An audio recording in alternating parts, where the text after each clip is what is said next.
साथियों नमस्कार। अमोल 24 चैनल पर आपका हार्दिक स्वागत है। आज पुनः हम जेलेंस्की और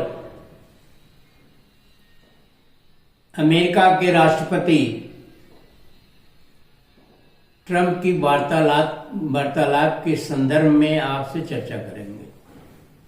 वार्तालाप हुई, तमाम तरह के वीडियो भी उस पर बन के आए हैं और तमाम तरह की चीजें भी जो है वो बताया गया है वीडियो के माध्यम से, और मैं भी आपको बता रहा हूं कि वास्तविकता क्या है। आप जानते हैं सत्ता जो है और धर्म दोनों धूर्तों के हाथ में होती है। धूर्त ही सत्ता चला सकते हैं और धर्म चला सकते हैं, परंतु ऐसा नहीं है। अगर आदमी के उच्च विचार हो, आदमी एक तरह से सनातनी हो, आदमी एक तरह से दिमाग से पुष्ट हो, धूर्त तो भी सत्ता बहुत अच्छी चलती है। अब इन दोनों की वार्तालाप के पृष्ठभूमि में हम जाते हैं।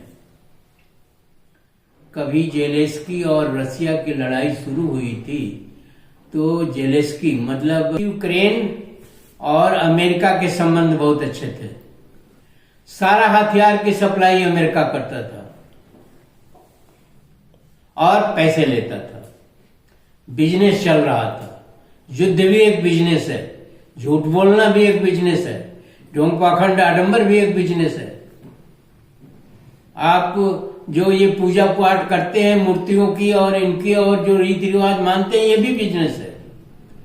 ये पूरी तरह से व्यवसाय है। तो जब तक जो है जेलेंस्की हथियार ले रहा था, पैसे दे रहा था अमेरिका को, तब तक तो सब ठीक था। अब एक इसी के संदर्भ में एक आपको किस्सा सुनाना है। किसी शहर में एक मर्चेंट रहता था, बनिया देसी भाषा में, और वहीं एक छोटे मोटे जमींदार रहते थे जो इत्तेफाक से ठाकुर थे। ठाकुर ही जमींदार होते थे। जमींदार साहब का सामान जो है वो बनिए के यहां से जाता था। एक दिन जमींदार साहब को ताव आया कि अरे मैं जमींदार हूं यहाँ का, और खूबी ये थी कि बनिया भी मूछे रखा था बड़ी बड़ी, और जमींदार साहब भी मूछे रखे थे बड़ी बड़ी ठाकुर साहब, क्योंकि मूछे तो शान होती है ना। अब न बिना मूछ के लोग रहते हैं, पहले तो हर किसी की मूछ रहती थी, और समाज में अगर किसी ने मूछ मुड़वा दी तो उसे मुछमुंडा कहते थे। उसको बहुत है दृष्टि से देखा जाता था और उसकी हंसी उड़ाई जाती थी। तो मूछे थी दोनों की। अब जब कभी मुलाकात होती थी उनकी, या बनिया पैसा मांगने जाता था या वो दुकान पाते थे, तो देखते थे कि मूछे इसकी जो है बड़ी ऊंची रखा है। तो उसने कहा देखो मैं यहाँ का जमींदार हूँ, राजा हूँ, ठाकुर भी हूँ, तो मूछे नीची करो और मूछे मेरी ही ऊपर रहेगी। तो बनिए ने सोचा कि इससे हमारा बिजनेस होता है अच्छा खासा, तो मुझे मूछे नीची कर लेने में क्या दिक्कत है। भाई बिजनेस हमको करना है, हम तो मर्चेंट हैं, बनिया हैं, तो हमें बिजनेस करना है, तो मूछे नीची कर लिया उसने। बिजनेस चलता रहा। जब जमींदारी चली गई या पैसा खत्म हो गया तो बिजनेस भी कम हो गया। बिजनेस कम हो गया तो फिर किसी तरह से मुलाकात हो गई जमींदार साहब की और बनिए की। तो उसने कहा अब आपके पास पैसा कहाँ है, हमारा बिजनेस कहाँ होगा, इसलिए मैंने मूछे ऊपर कर लिए हैं, अब आप हमारी मूछे नीची नहीं करवा सकते। वो बाध्य हो गए। जब पैसा ही नहीं है, बिजनेस ही नहीं होगा, तो मूछ ऊंची रखने का क्या मतलब है। तो बनिए ने मूछ ऊंची कर ली। मौका परस्ती, और बिजनेस में मौका परस्ती काफी अच्छी तरीके से चलता है, ये निश्चित रूप से है। तो मौका परस्ती बिजनेस में भी चलता है, धर्म में भी चलता है, और सत्ता में भी चलती है, धोखाधड़ी में भी चलती है, सारे फ्रॉड में चलता है, और तमाम अन्य जगहों पर भी चलता है। और छल कपट और ये सब का तो प्रयोग जो है धड़ल्ले से होता है, वहीं विद्वान समझा जाता है जो ऐसा करता है।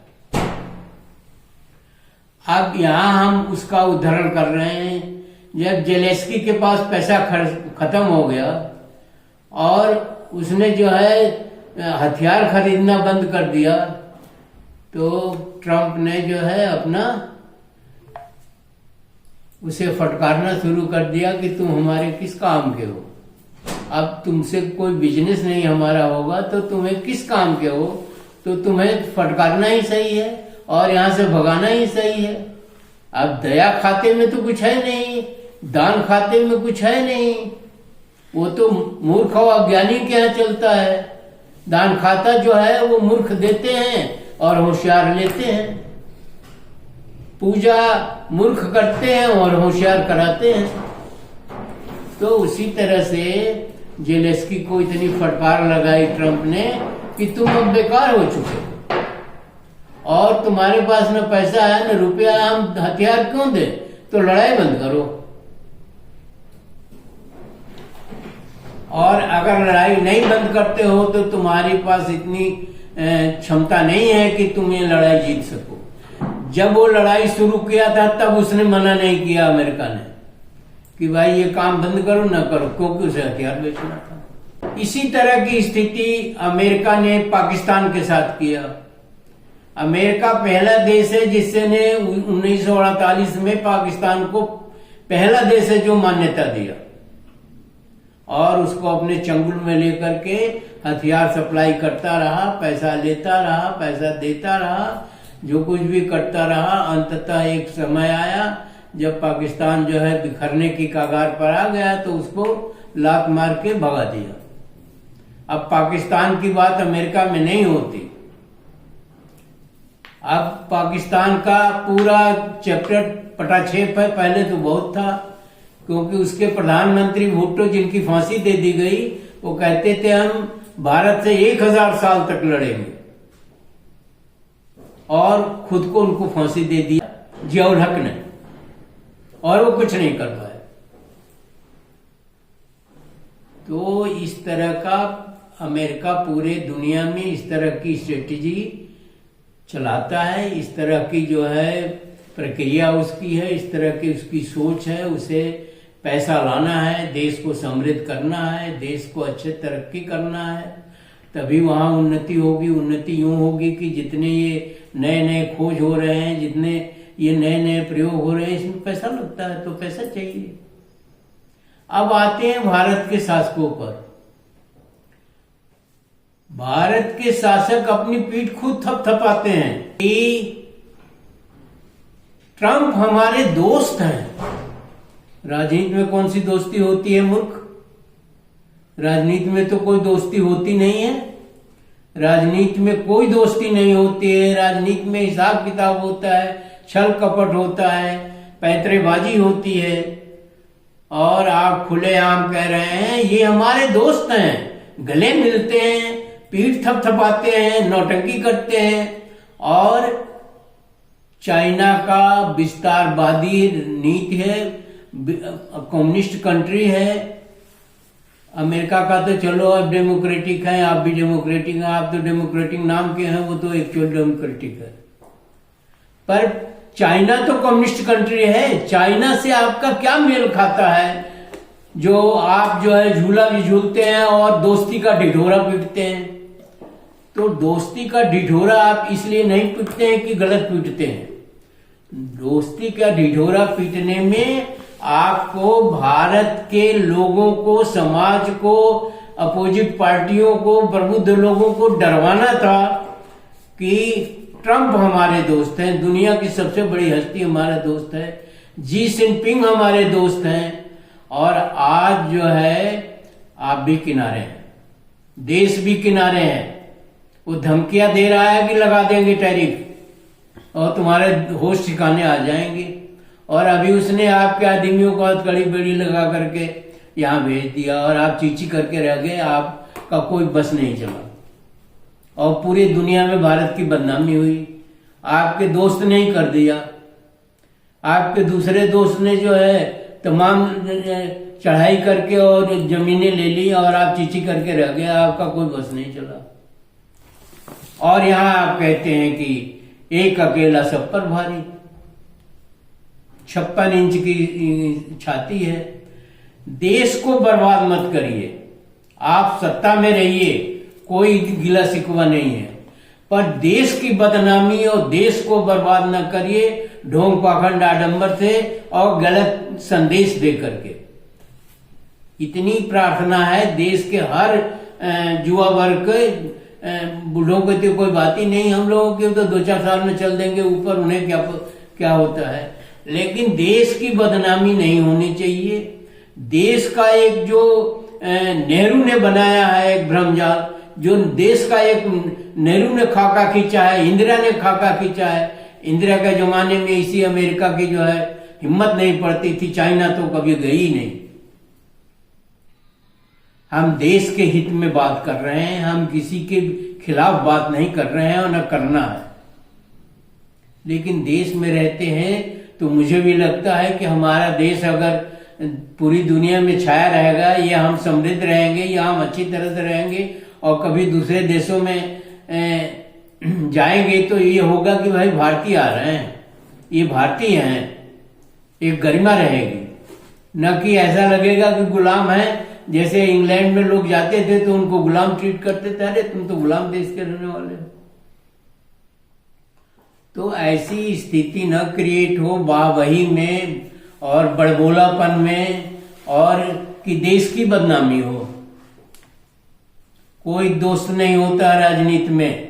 आप तो बहुत ऊंच पद पर बैठे हुए और हम लोग तो कुछ भी नहीं है, पर ये कहते हैं कि कोई दोस्ती नहीं होती है। जी जिनपिंग से आप गलबहियां लेकर के और झूला झूल रहे थे, कोई ऐसा नहीं करता है। जो फॉर्मेलिटी होती है, आए और गए और ये किए, और बिरयानी खाने के बाद तो सभी लोग जानते हैं।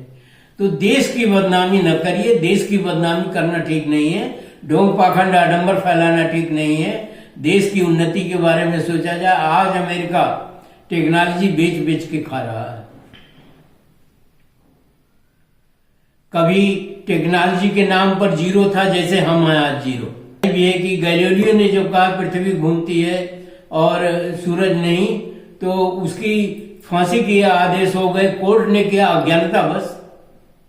और आज गैलीलियो का नाम है कि इतना बड़ा वैज्ञानिक नहीं कोई हुआ जब जानकारियां हुई। तो उसी तरह से आइंस्टीन की बात है, उसी तरह से तमाम साइंटिस्टों की बात है जिनको लोग समझे ही नहीं। इसी गैलीलियो ने जब गैलोमीटर बनाया और राजा को प्रदर्शन के लिए आधे घंटे का टाइम मिला, तो राजा बिगड़ गए कि ये क्या है कि स्विच दबाए, एक चीज एक बटन दबाए तो नीडल घूम गई। तो एक जमाना उनके यहाँ भी था, एक जमाना मेरे यहाँ भी है कि आज कोई टेक्नोलॉजी नहीं है, केवल झूठ की टेक्नोलॉजी है, केवल चापलूसी की टेक्नोलॉजी है, केवल फरेब की टेक्नोलॉजी है, ढोंग पाखंड आडंबर की टेक्नोलॉजी है। ये टेक्नोलॉजी तो पराधीन कर चुकी है एक बार, फिर दोबारा पराधीन होंगे, इसमें कोई दो राय नहीं है। तो इस टेक्नोलॉजी का भी त्याग करिए और वास्तविक टेक्नोलॉजी की बात करें, बच्चों को लगाएं, नौजुवकों को रोजगार दें, उनको चलें, इससे क्राइम रेट भी कम है। अगर बच्चों का रोजगार मिला तो ना ये ठोकों की जरूरत पड़ेगी, न बुलडोजर की जरूरत पड़ेगी, न मुस्लिम करने की जरूरत पड़ेगी, न मस्जिद रटाने की जरूरत पड़ेगी। तो आपसे आग्रह है, निवेदन है, और आपसे तो जो है सो है ही है, जनता से हमारा निवेदन है इसका भारी विरोध किया जाए। और वोट की पावर आपके पास है तो वोट का के बारे में भी सही तरीके से वोटिंग करवाई जाए और सही तरीके से सरकारें बनाई जाए और सरकारें बदलती रहिए, इनको तो फेंटते रहिए। जनता से हमें यही अपील करनी है कि इनको एक बार से ज्यादा रखिए ही नहीं, और जब इनको फेंटने लगेंगे आप, तब आपकी कीमत ये समझेंगे कि नहीं अब ये नहीं चलेगा। दो ही लोगों के पास पूरे देश की संपत्ति और संसाधन है, बाकी लोग क्या करेंगे। दो लोगों से मेरा मतलब है मठ मंदिर और साधु सन्यासियों के पास है, और बाकी उद्योगपतियों के पास तो रहेगा ही रहेगा। लेकिन वहां भी मतलब गलत तरीके से धन पहुंचाया जा रहा है। तो ऐसी स्थिति में ये देश हित में बात नहीं है। ये देश हित में जो है, ये मंदिर और मस्जिद का मामला नहीं है, और ये मूर्खों का हिसाब किताब है। ये पूर्णतः मूर्खता है, और इस पर ध्यान दिया जाए, और विशेषकर जनता को ध्यान देना चाहिए। और इन शासकों की, ये शासक निरंकुश और अहंकारी होते हैं, एक की मैं बात नहीं कर रहा हूं। तो इन पर अगर जनता का कंट्रोल रहेगा, एक बार से ज्यादा आप बैठाएंगे नहीं, इनका दिमाग सही हो जाएगा। तो जनता अपने वोट का अधिकार सही तरीके से करे, शासकों को मजबूर करे कि ये देश के हित में काम करें। और अगर आप मैदान में आ जाएंगे तो ऐसा नहीं है कि पूरा भारत में गोली चल जाएगी, या पूरा भारत जो है, जनता जो है उसकी, 2-4 लोग मरेंगे जरूर, लेकिन ये है कि आगे की पीढ़ी तो सही हो जाएगी। तो आगे की पीढ़ी के लिए भी काम करना चाहिए, और करिए, और करते हैं सब लोग। इसी के साथ वीडियो समाप्त करते हैं। धन्यवाद। जय बुद्ध, जय भीम, जय भारत, जय संविधान।